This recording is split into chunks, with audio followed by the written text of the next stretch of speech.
¿Qué es un milagro desde el punto de vista del tribunal al que usted ha pertenecido? Un milagro es un acontecimiento extraordinario que tiene que revestir fundamentalmente 4 características: la inexplicabilidad desde el punto de vista científico, la instantaneidad, la integralidad de esa intervención milagrosa y la perdurabilidad en el tiempo. Reuniéndose estas 4 características, ya se empieza a estudiar y a instruir el proceso en su fase diocesana. En el caso del médico Carlos Eduardo Restrepo, ¿se presenta? Por supuesto que se presentaron estas 4 características y se estudiaron a cabalidad. Lo estudia precisamente la ciencia. Lo que hace el Tribunal Diocesano que se conforma es reunir las pruebas documentales, las pruebas periciales y las pruebas testimoniales. Se interrogan un número de testigos hasta 25, se consultan unos médicos, se recogen las pruebas, en sesiones solemnes los testimonios y al final se envía a la Congregación para las Causas de los Santos la documentación final. Hace 9 años, Carlos Eduardo Restrepo Garcés no tenía alternativa. Yo comienzo con la enfermedad en mayo del 2004 y hago unas 6-7 entradas a la clínica cada mes. Y en enero del 2005 ya entro prácticamente 2 meses a la clínica. La enfermera Francia Rengifo atendió a Carlos Restrepo. Cuando el doctor Restrepo llegó aquí, eso fue conmocionante. Llegó muy mal, realmente muy mal. A los 38 años, sus dolencias le hacían creer que la vida iba a ser corta. Lo claro es que el panorama desde el punto de vista médico era completamente malo. La última alternativa, en febrero de 2005, era la intervención quirúrgica. Entonces los cirujanos, con muy buen criterio y de acuerdo también con el grupo de anestesia, se conceptuó que someter a Carlos a un proceso quirúrgico grande como el que ameritaba para esa situación era pues darle la puntada final. Fuimos desfilando todos a despedirnos de él y a darle a su mamá, que era la que estaba ahí en ese momento, a darle las condolencias porque con Carlos no había más nada que hacer. El estado de Carlos era un estado final,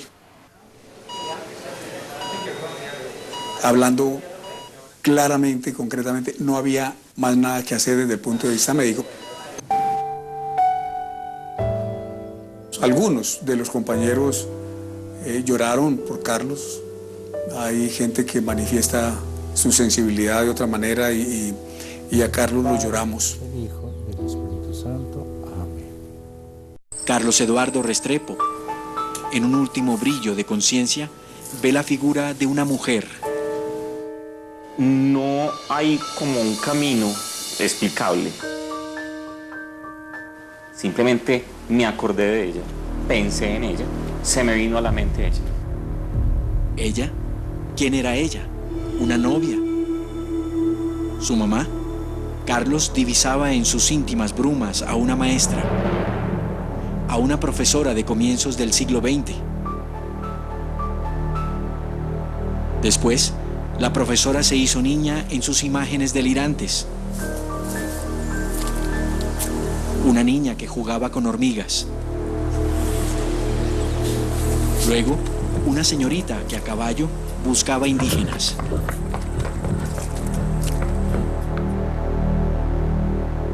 A quien ve en su agonía es a esta mujer, una paisana nacida en 1874 en la población de Jericó, Antioquia.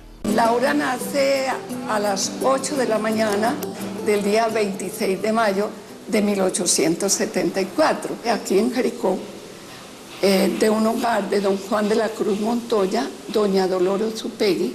Cuando Laura nace, pues don Juan de la Cruz, apuradito, se va a buscar un sacerdote para que le bautice a su niña. Entre papá y mamá no había consenso si llamar Dolores o Leonor a la recién nacida. El cura de entonces quiso dirimir la divergencia. Abre el martirologio y sus ojos lo primero que ven es el nombre Laura. Y es el sacerdote que elige el nombre para la pequeña niña, María Laura de Jesús Montoya Ortega. Pero la familia no concebía usar el nombre de Laura, pues ninguna santa se llamaba así.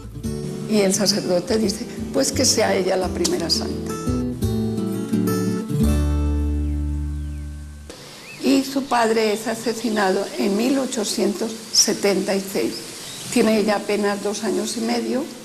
Ella tiene que salir de acá con su madre, sus 2 hermanitos, Carmelita y Juan de la Cruz. Los bienes de la familia fueron confiscados. La pobreza cundió.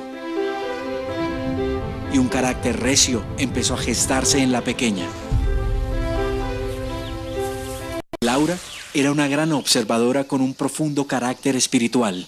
Y lo confirma a los 7 años, cuando ella está en la finca del abuelo materno en Amalfi, en el nordeste antioqueño, en la finca La Víbora.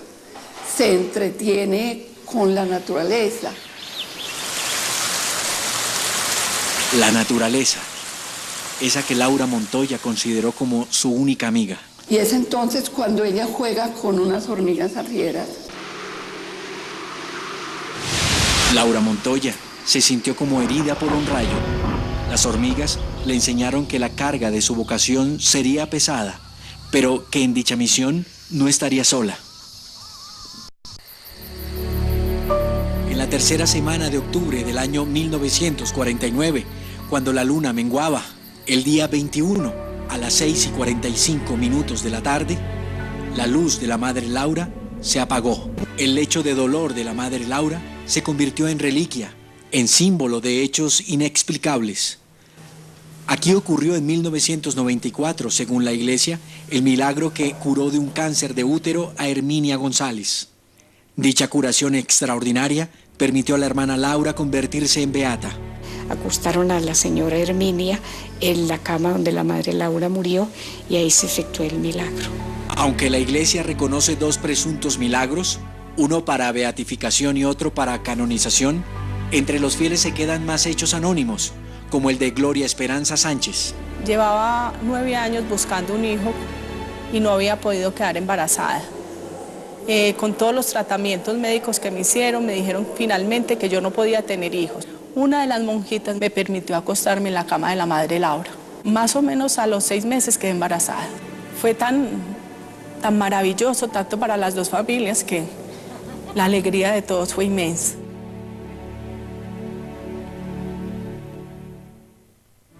Carlos Eduardo Restrepo de vez en cuando visita el lugar donde la hermana Laura padeció hace 64 años su dolorosa agonía a causa de su linfangitis. Es el encuentro de un hombre que hace 8 años volvió a la vida con la mujer que en pocos días será convertida gracias a este milagro en santa.